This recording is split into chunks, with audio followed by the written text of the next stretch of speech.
বেশিরভাগ বাড়িতে দেখা যায় ওই বাচ্চাটার হাতে মোবাইল থাকে আর মা বাচ্চাটাকে খানা খিলায়।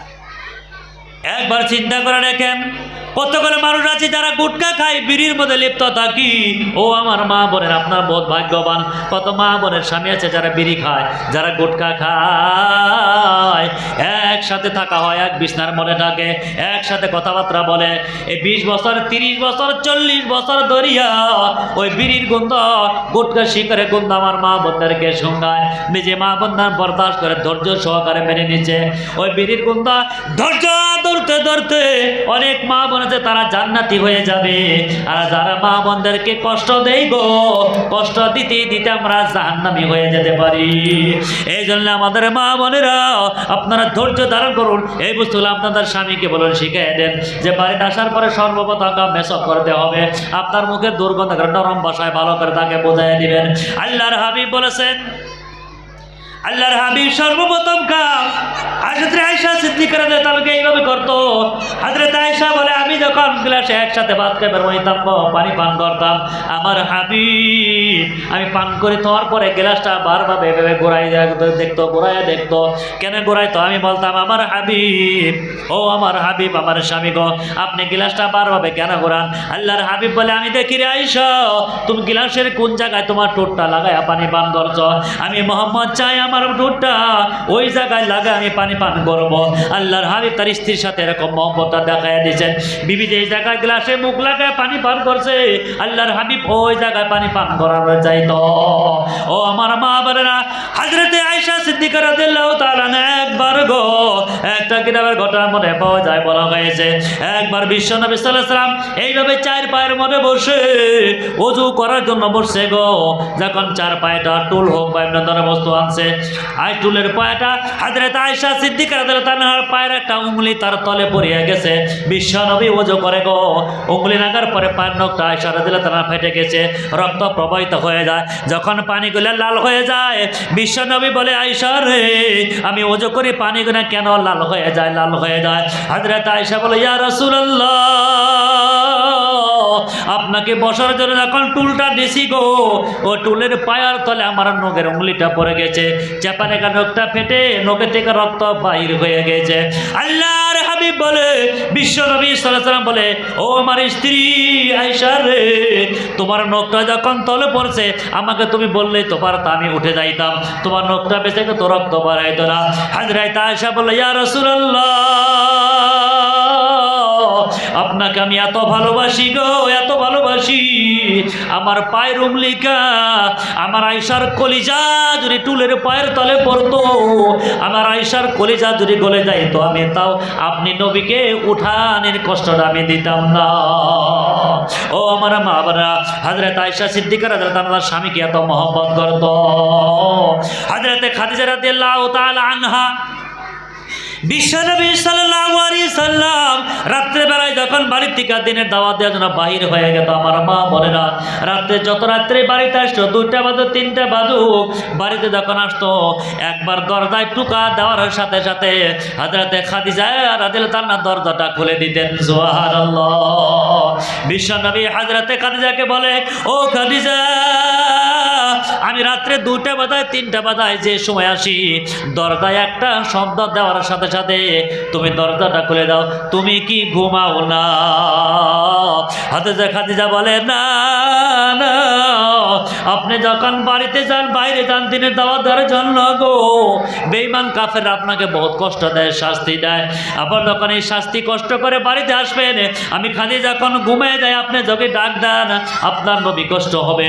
এই জন্য আমি খাদিজা বিছানায় আমার পিঠটা লাগাই না, ওই দরজার মধ্যে আমার পিঠটা লাগায়া আমি ঢালান দিয়া খাড়ায় থাকি, কোন সময় আপনি আসবেন দরজার মধ্যে টোকা দেবেন, আমি খাদিজা যাতে সঙ্গে সঙ্গে দরজাটা খুলে দিতে পারি। সুবহানাল্লাহ। ও আমার মা বোনেরা, হযরত খাদিজা রাদিয়াল্লাহু তাআলা দরজার সম্মুখে পিঠটা লাগায় দাঁড়ায় থাকতো। বিশ্ব নবী যে সময় আসে ওই সময় দরজাটা খুলে দিত। তার স্বামীকে একটু কষ্ট দেওয়া তো পছন্দ করতো না। এই জন্য যদি মহব্বত থাকে গো স্বামী স্ত্রীর মধ্যে, আপনার সন্তান ভালো হবে। আমি বলতে চাইছিলাম, আল্লাহর হাবিব সন্তান জন্ম দেওয়ার জন্য যেগুলো সুন্নাত বলেছে, ওই বাচ্চাটার প্রথমে খেজুর খাওয়া, জন্ম হওয়ার পরে সুন্নাতটা থেকে আমরা বিরত রাখলাম। তারপরে যখন বাচ্চা বড় হয়ে যায়, আস্তে আস্তে 5 বছর 10 বছর হয়ে যায়, আমি প্রত্যেক বাড়িতে দেখি গো, ও মাগুলা বাচ্চার পিছনে পিছনে ঘুরে বাতার থালাটা নিয়ে, আর বাচ্চার হাতে মোবাইল থাকে, কার্টুন দেখে আর খানা খায়। বেশিরভাগ বাড়িতে দেখা যায় ওই বাচ্চাটার হাতে মোবাইল থাকে আর মা বাচ্চাটাকে খানা খেলায়, পিছনে পিছনে ঘুরা ঘুরা 5 মিনিট 6 মিনিট পর পরে খুশামত করে করে এক লোক পাকারা খানা খায়। তখন কোনো বাড়িতে আমার চোখের সামনে, আমি নিজে কোনো সময় বলি এরকম কিছু, ছোটো বাচ্চা আপনি কেন মোবাইল দিচ্ছেন একে? বলে হুজুর মোবাইল না দিলে খানাই খানা। বলে তাই নাকি? মোবাইল না দিলে খানা খানা, কয়দিন পরে আপনার দিমাগ মাথা সুদ দেখাই দেবো। কারণ এই মোবাইল ছোটো ছোটো বাচ্চা যারা আছে, মোবাইলের থেকে খারাপ বস্তু না, এত খারাপ এটা। ছোটো বাচ্চার দিমাগ, তাদের চোখ, তাদের দিমাগ, তাদের সব কিছু নষ্ট করে পালিয়ে যায়। ওটাকে সাবধান, সময় শেষ হয়ে গেছে। আপনারা কেউ ছোটো বাচ্চার সামনে আপনারা মোবাইল দিবেন না, আপনারা কেউ নিবেন না, আর মোবাইল দেখাইবেন না, আপনারা নিজেরাও বাচ্চাদের সম্মুখে দেখবেন না। এইভাবে কোনো মহিলা যদি তাদের স্বামীর সাথে মিল মহব্বত নিয়ে একসাথে আন্তরিকতা চলতে পারেন, আল্লাহ রাব্বুল আলামিন আপনাদের এই মহব্বতের কারণে স্বামী স্ত্রী দুইজনকে একসাথে আল্লাহর জান্নাতে বানিয়ে দেবে, বলেন সুবহানাল্লাহ। এই জন্যে আপনারা মহব্বত করবেন। আর যারা ছেলে সন্তান আছে, এখানে খালি পুরুষ মানুষরা, অনেক মেয়ে আছি আমাদের মা বাবার সাথে আমরা খারাপ আচরণ করি। মেয়ে মানুষ খুব কমই করে মা বাবার সাথে খারাপ আচরণ, পুরুষ মানুষ বেশিরভাগ করে। এই জন্য যারা মেয়ে আছি আমরা, বা যারা ছেলেরা, আমার আওয়াজ যারা বাইরেছেন, আমরা মা বাবার সাথে যেন সৎ আচরণ করি। কারণ মা বাবা এই পৃথিবীতে যার বাইসা আছে, তার সবচেয়ে বড় সম্পত্তি বাইসা আছে। যাদের মা নাই, যাদের বাবা নাই, তাদেরকে জিজ্ঞাসা করে দেখেন তার বাতে কতখানি অভাব, কতখানি তার কমি, কত বড় দোয়ার একটা খাজানা তার হারিয়ে ফেলেছে। গতিকে মা বাবা বহুত বড় একটা সম্পদ। কোনো মানুষই চায় তার দুনিয়া আখিরাতের জিন্দেগি শান্তিময় হয়, সেজন্য তার মা বাবার সাথে সৎ আচরণ করে, ভালো ব্যবহার করে। একজন মানুষ যদি কাবা শরীফের ইমামও যদি হয়ে যায়, যত বড় মুক্তি মুহাদ্দিস হয়ে যায়, কিন্তু তার মা বাবা যদি তার মধ্যে সন্তুষ্ট না থাকে, আল্লাহর জান্নাতে যাওয়া সম্ভব হবে না। এই জন্য আল্লাহর জান্নাতে যাবেন দিকে চাইলে তার মা বাবাকে রাজি খুশি রাখতে হবে, মা বাবাকে সন্তুষ্ট করতে হবে। আর প্রত্যেকটা মা রাজি সন্তুষ্ট করতে হবে। সন্তানের প্রতি মা বাবা যদি রাজি না থাকে, জান্নাতে যাওয়া সম্ভব হবেই না। আমি শুরুতে একটা হাদিস পড়ছিলাম যে আল্লাহর হাবিব সাল্লাল্লাহু আলাইহি ওয়াসাল্লাম বলেছে যে কুল্লু যুনুবি ইয়াগফিরুল্লাহু মিনহা মা শাআ ইল্লা হুকুকুল ওয়ালিদাইন। সমস্ত গুনাহ আল্লাহ ইচ্ছা করলে মাফ করে দিতে পারে, কিন্তু মা বাবার যে সন্তান নাফরমানি করবে তাদেরকে আল্লাহ মাফ করবে না।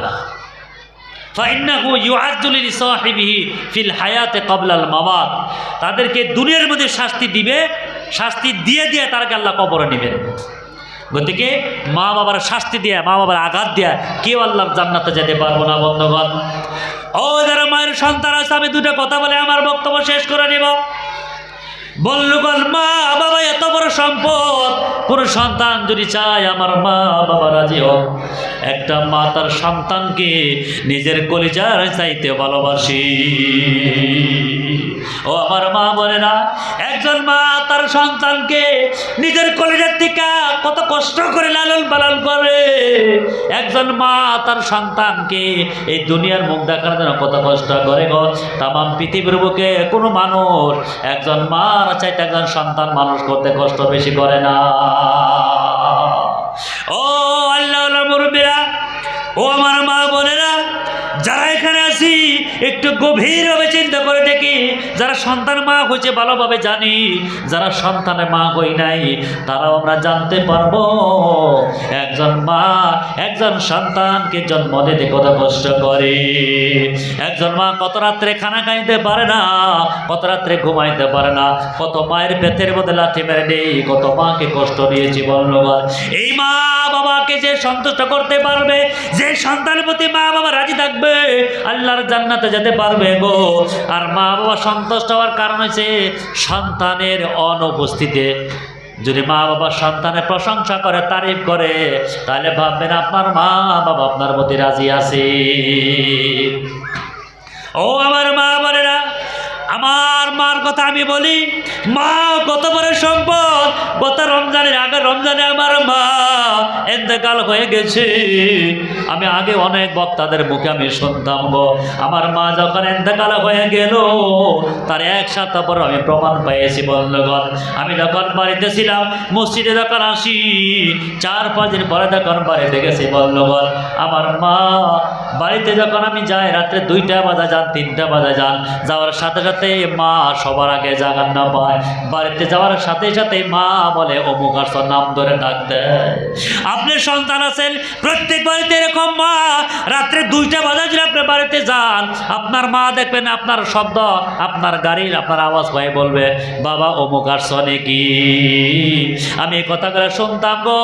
আমার মা যখন ইন্তেকাল হয়ে গেল, আমি যখন 4-5 দিন পরে বাড়িতে গেছি, বাড়িতে যাওয়ার সাথে সাথে আমি যখন দাঁড়াইছি, আমার বাড়িতে থেকে কোনো আওয়াজ আসে না, সঙ্গে সঙ্গে আমার চোখের পানি রাখতে পারি না, বাইরে হয়ে গেছে। আজ থেকে 3-4 দিন আগে আমি যখনই বাড়িতে আসতাম, আমার মা আসার সাথে সাথে বলতো অমুক আসছো নাকি। আজকে আমার নাম ধরে কেউ ডাক দেয় না। ও আমার মা বলে না, 2 বছর আমার মা কবরে চলে গেছে, পার হয়ে গেল, আজ পর্যন্ত বাড়িতে যত রাত্রে যায় একটা মানুষ নাই যে অমুকে বাড়িতে আসতো নাকি ডাক দেয় না। আমার মা যখন যেদিন ইন্তেকাল হবে, ইন্তেকাল হওয়ার 2 দিন আগে আমার সাথে একটা ঘটনা গো, আমি বলি শিকার জ্বললে। আমার মা বেমার, অসুস্থ, বসে আছে বন্ধুগণ। এইভাবে ঘরের বারান্দায় চেয়ারের মধ্যে বসে আছে। আমি ঘরের দুয়ারের মধ্যে একটু কাজ করতেছি, অল্প রোদ উঠছে, রোদ্রের মধ্যে আমার মা অসুস্থ। আমি রোদ্রে কাজ করি, বারবার মা বলে বাবা একটু ছায়ার মধ্যে আসো, জিরাও, রোদ বহুত উঠছে, রোদ্রের মধ্যে কষ্ট করো না, ছায়ার মধ্যে জিরাও। ও আমার মা বলে না। আমি তখন মনে মনে হাসি। আমার মা অসুস্থ, বেমার, আমি তার এত বড় ছেলে, রোদ্রের মধ্যে আছি, আমার মা বরদাস্ত করতে পারে না, সহ্য করে পারে নাই। আমি ছেলেকে আমাকে বারবার ডাকে, রোদ্রের মধ্যে আও বেটা, একটু জিরিয়ে নাও। 1বার না 2বার না, আমি পরীক্ষা করলাম, দেখি আমার মা কতবার আমাকে ডাকে। ও আমার মা বলে না, আমার মা কমসে কম 20 বার আমাকে ডাকলো, ও বেটা আইনুল একটু তুমি ছায়া সব, অনেক রোদ উঠছে, রোদ্রের মধ্যে কাম করো না, তুমি ছায়া সব, বারবার এরকম আমাকে ডাকে। আমি মনে মনে চিন্তা করি, একেই বলে মা। একজন মার মতো দর্দি তামাম পৃথিবীর মধ্যে দ্বিতীয় অন্য আর কোনো মানুষ নাই। ও সন্তানে, মায়ের সন্তানেরা, যারা মায়ের সন্তান আছো, মায়ের পায়ের তলে আল্লাহর জান্নাত, মার সাথে মহব্বত করো, মাকে ভালোভাবে ডাকো গো। অনেকগুলা পুরুষ মানুষ আছে, অনেক মহিলা আছে গো, যাদের মাকে মা বলে ডাকে না, বাবাকে বাবা বলে ডাকে না। ও বন্ধুগণ, অনেক মহিলা আছে বা পুরুষ আছে যাদের শ্বশুর শাশুড়িকে আব্বা আম্মা আম্মা বলে ডাকে। ও এই ধরনের পুরুষ, এই ধরনের কোনো মানুষ যদি আসো গো, আপনার মার সম্মুখে আপনার শাশুড়িকে বারবার আপনি আম্মা আম্মা বলে ডাকবেন। আপনার মা প্রকাশ না করলেও কলিজার মধ্যে আঘাত পায়। আমার সন্তান, আমি তোকে জন্ম দিয়েছি, 10 মাস 10 দিন আমার পেটে রেখেছি, আমাকে তো মা মা বলে ডাকস না। আমার সম্মুখে তোর শাশুড়িকে বারবার বলে মা মা ডাকস, ও মার কলিজার মধ্যে আঘাত পাইবে গো। এই ধরনের কোনো মা আছে, আমি বলি আপনার শ্বশুর শাশুড়িকে আদর করবেন না, ডাকবেন না, ডাকেন, কিন্তু কারো শাশুড়ির সম্মুখে, কারো মার সম্মুখে শাশুড়িকে বারবার আম্মা আম্মা বলে ডাকবেন না। আপনার মা আঘাত পাইতে পারে, আমাকে সপ্তাহের মধ্যে, আমাকে দিনের মধ্যে একবার ডাক দাও, তোমার শাশুড়িকে বারবার আম্মা আম্মা বলে ডাকো, মার কলিজার মধ্যে ব্যথা পাইতে পারে। এরকম আছে কাউকে আপনি শ্বশুরকে বারবার আব্বা আব্বা বলেন, আপনার শ্বশুরকে আব্বা আব্বা বলে আপনি ডাকেন, আপনার বাবাকে বলেন না। কোনো বাবা আছে গো, প্রকাশ না করলেও মনে মনে খারাপ পাইতে পারে, আঘাত লাগতে পারে। আমার সন্তান আমার সম্মুখে তার শ্বশুরকে বারবার আব্বা আব্বা বলে ডাকে, আমি বাবাকে সপ্তাহে মাসে একবার করে আব্বা ডাক দেয় না। এরকম কোনো সন্তান আছে গো, মা বাবার কলিজার মধ্যে আঘাত দিও না। মা বাবার খেদমত করো, মা বাবার সাথে মহব্বত করো, মা বাবার সাথে দিল লাগাও, মা বাবার সাথে খরচ করো, মা বাবাকে দিল লাগে খাওয়া, আল্লাহ তোমার বরকত দিবে। মা বাবার দোয়ারে যদি কোনো সন্তান কবরে যাইতে পারে গো, আল্লাহ রাব্বুল আলামিন আপনার দুনিয়া আখিরাতের জিন্দেগির শান্তি বানিয়ে দিবে। আপনার মা বাবা যদি নারাজ থাকে গো, আপনি কোনোদিন আল্লাহর জান্নাতে যাইতে পারবেন না। এই জন্য আল্লাহ রাব্বুল আলামিন বলেছে, ওয়াকাদা রাব্বুকা আল্লা তা'বুদু ইল্লা ইয়া ওয়াবিল ওয়ালিদাইনি ইহসানা। আল্লাহর ইবাদতের পরে বলছে তোমার মা বাবার সাথে সদাচরণ করো। ও বন্ধুগণ, যাদের মা নাই বাবা নাই গো, তাদের কাছে জিজ্ঞাসা দেখেন তারা কত অভাবী। আমার আপনার নবী তাম পৃথিবীর মানুষের সর্বশ্রেষ্ঠ মানুষ বিশ্ব নবী জনাবে মুহাম্মদ রাসূলুল্লাহ সাল্লাল্লাহু আলাইহি সাল্লাম ছোট্টকালে বাবাটা দেখে নাই গো, বাবাটা দেখতে পারে নাই। বেঁচে থাকা অবস্থায় বাবা দুনিয়া ছেড়ে বিদায় হয়ে গেছে। ও বন্ধুগণ, কিতাবের ইতিহাসের মধ্যে পাওয়া যায় ওই জামানার মধ্যে বিশ্বনবী সাল্লাল্লাহু আলাইহি সাল্লাম যেখানে বাড়ি ছিল ওই দেশের মধ্যে এক জায়গায় একটা ময়দান ছিল, খেলার জায়গা ছিল। ওই ছোটো ছোটো বাচ্চারা ওই ময়দানে যায় খেলাধুলা করতো। আমার আপনার নবী খেলাধুলা করতো না, ওই বাচ্চাদের খেলাধুলা দেখার জন্য যায় অনেক বসে থাকতো। আমার মা বোনেরা, বিশ্বনবী ছোট মাসুম বাচ্চা 10-15 জন করে ছোট ছোট মাসুম বাচ্চা ওই ময়দানে খেলাধুলা করতো। সন্ধ্যাবেলা যখন হয়ে যায়, সন্ধ্যা যখন বেলা হয়ে যায়, প্রত্যেক সন্তানের বাবা যায় নিজের নিজের সন্তানের নাম ধরে ডাক দেয়, ডাক দিয়া ওই ময়দান থেকে চকলেট দেয়, নিজের সন্তানদেরকে নিয়ে নিয়ে বাড়ির দিকে চলে যায়। বিশ্ব নবী সাল্লাল্লাহু আলাইহি সাল্লাম একটা পাথরের মধ্যে বসা দেখে সমস্ত মানুষ আসে, নিজের সন্তানকে ডাক দেয়, তার বাবা আসে, বাবা আসে তার সন্তানকে চকলেটে ডাক দিয়ে নিয়ে যায়। নীতি নীতি যখন সব শেষ হয়ে যায়, বিশ্বনবী ছোট মাসুম বাচ্চা চিন্তা করে সবের বাবা আসে, যাদেরকে নিয়ে যায়, আমার বাবা তো আমাকে কোনদিন নিবার আসে না। বিশ্বনবী পাথরের মধ্যে বসে কান্দে, মা আমেনা সন্ধ্যা হয়ে গেছে, বাবা মোহাম্মদ সন্তানকে পায় না, কোথায় গেছে, কোথায় গেল, কোথায় পাওয়া যায় না। যখন মা আমেনা আস্তে আস্তে ময়দানের কিনারে গেছে গো, নাকি শিশু মোহাম্মদ সাল্লাল্লাহু আলাইহি সাল্লাম পাথর মধ্যে বসে দুই চোখের পানি ফালা দেয়, কান্দে। বিশ্বনবী কান্দে, হযরত আমেনা দেয় বলে, বাবা কেন কান্দো, কি হয়েছে, তোমাকে কে মেরেছে? বিশ্বনবী কান্দে, চোখের পানি ফেলায় দেয়, মা আমাকে কেউ মারে নাই, আমাকে কেউ মারে নাই। বলে কেন কান্দ রে? বলে কান্দি মা গো, সন্ধ্যাবেলায় সব ছেলেরা খেলাধুলা করে, যার যার আব্বা আসে, আব্বা এসে যাদেরকে ডাক দিয়ে চকলেট দিয়ে তাদের সন্তানকে আব্বা বাড়িতে নিয়ে যায়, কুলে কায় নেয়।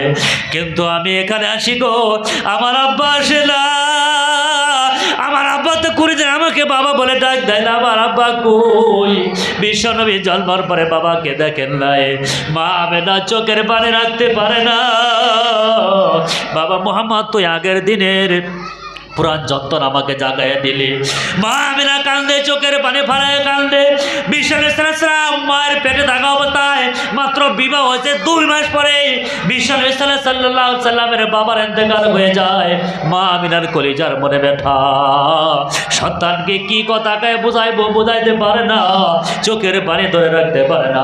মা আমেনা বিশ্বনবী দাদার কাছে নিয়ে গেছে, মা আমেনা কান্দে, বিশ্বনবী কান্দে। হযরতে আব্দুল মুত্তালিব বলে কেন কান্দ রে, কি হয়েছে? বিশ্বনবী কান্দে, বাবাকে দেখতে চায়, বাবা কোথায় আছে? মা আমেনা কান্দে। শ্বশুরে যখন বিশ্বনবীর দাদা পারমিশন দিল, যাও যাও আমার নাতিকে নিয়ে যাও, একটা বান্দি নগে দিয়ে লগো, বিশ্বনবীর কবরটা দেখিয়ে নিয়ে এসো। বন্ধুগণ, বিশ্বনবীকে সাথে নিয়ে ও এবারে একজন বান্দিকে নিয়ে যখন বিশ্বনবীর বাবার কবর জিয়ারতের জন্য যায়, হযরতে আমেনা তখন দূর থেকে কবর দেখে দেয়, ও আব্দুল্লাহ ইবনে মুহাম্মদ, ও আমার আব্বা, ও বেটা ওই যে তোমার আব্বার কবরটা হয়ে যায় দেখো। বিশ্বনবী কবর জিয়ারতে কান্দে। যখন ওখান থেকে ফিরে আসে গো, আসার পরে আবু আদমের একটা জায়গার মধ্যে হঠাৎ করে মা আমেনা অসুস্থ হয়ে যায়। অসুস্থ হয়ে ওই জায়গায় মা আমেনার ইন্তেকাল হয়ে যায়। বিশ্বনবী জন্মের পরে বাবাকে দেখে নাই। ছোট বাচ্চু বাচ্চা 6-7 বছর বয়স গো, মা ও হারে ফেলা এলো। বিশ্বনবী চোখের পানি ফালায় দিয়ে কান্দে, আবার বাবা নাই, মা নাই গো, মা বাবার মোহাম্মদ বিশ্বনবী পাই নাই। এই জন্য আমার বর্তমান সময় নাই গো। যাদের মা নাই বাবা নাই তারা জানে তারা কত অভাবী। আমাদের যাদের মা আছে বাবা আছে, আমি সন্তানদেরকে দুটা পায়ে ধরে বলি, তোমার মার তুমি খেদমত করো, বাবার খেদমত করো। মা বাবাকে সন্তুষ্ট যদি করে যেতে পারো আল্লাহর জান্নাত পাবে। ও আমার মা বোনেরা গো, আপনার সন্তানদেরকে ভালোভাবে মহব্বত করবেন, গুনার কাজে দিকে বাদ দেন, আপনার পর্দানিশীন হয়ে থাকবেন, গুনার কাম ছেড়ে দেন, গায়ের মহরম মর আর পুরুষ মানুষের সাথে দেখা দিবেন না। আপনার সন্তানদেরকে মহব্বত করবেন। আপনার সন্তান পেটে আছে, আল্লাহর ইবাদত করেন, নামাজ পড়েন, আল্লাহর কাছে দোয়া করেন। মা বাবা যদি সন্তানের জন্য দোয়া করে গো, আল্লাহ দোয়া কবুল করে। ও আমার মা আমার বোনেরা, আপনাদের পেটে সন্তান, আল্লাহর কাছে দোয়া করেন, কাঁদেন, চোখের পানি ফালা হয়ে কাঁদেন। একজন মা সন্তানের দোয়া করে আল্লাহ কবুল করবে। একজন মা যদি সন্তানের দোয়া করে, আমার মালিক আমার বেটাকে তুমি নামাজি বানিয়ে দাও, দিনদার বানাইয়া দাও, তার জন্য আপনি নামাজ পড়তে আল্লাহর কাছে দোয়া করতে হবে। দোয়া করে কাঁদেন, মা বাবার দোয়া সন্তানকে ভালো করে দিবি। আমার মা বোনেরা, আপনারা সন্তানের জন্য দোয়া করতে হবে। মা বাবার দোয়া সন্তানের জন্য হাতিয়ার, আপনারা দোয়া করবেন। আর যারা সন্তান আছি আমরা মা বাবার সাথে প্রাণ খুলে তাদেরকে মহব্বত করব, মা বাবার খেদমত করব, দুনিয়া আখিরাতের জিন্দেগি শান্তিময় হবে। আল্লাহ রাব্বুল আলামিন আমাদের সবাইকে মা বাবার সাথে সৎ আচরণ করে যাতে আল্লাহর নৈকট্য লাভ করে, এই দুনিয়া থেকে আল্লাহ কবরদার তৌফিক দান করে। যাই হোক, আমার মা বোনেরা, উপস্থিত মুরব্বী কয়েকজন আছেন, সমান হয়ে গেছে গা। আমি তার মানে মানুষ শুনবে গেছে এমনি পর্দায় বয়ান করা অবশ্য কম হেজিনতে মানে বহুত দ্বিধাব রয়েছে। তো আমার মা বোনেরা, আমি বয়ান করতে যদি কোনো টান কথা কোনো কষ্ট কথাও কইছি, উনি আঘাত পাইছেন, আমাকে আল্লাহর রাস্তা মাফ করবেন, আমার জন্য দোয়া করবেন, আল্লাহ যাতে আল্লাহর মকবুল খেলবত তৌফিক দান করে। এইখানে বলে আমার বক্তব্য শেষ করছি। ওয়া আখির দাওয়ানা আনিল হামদুলিল্লাহি রাব্বিল আলামিন। দোয়া করুন।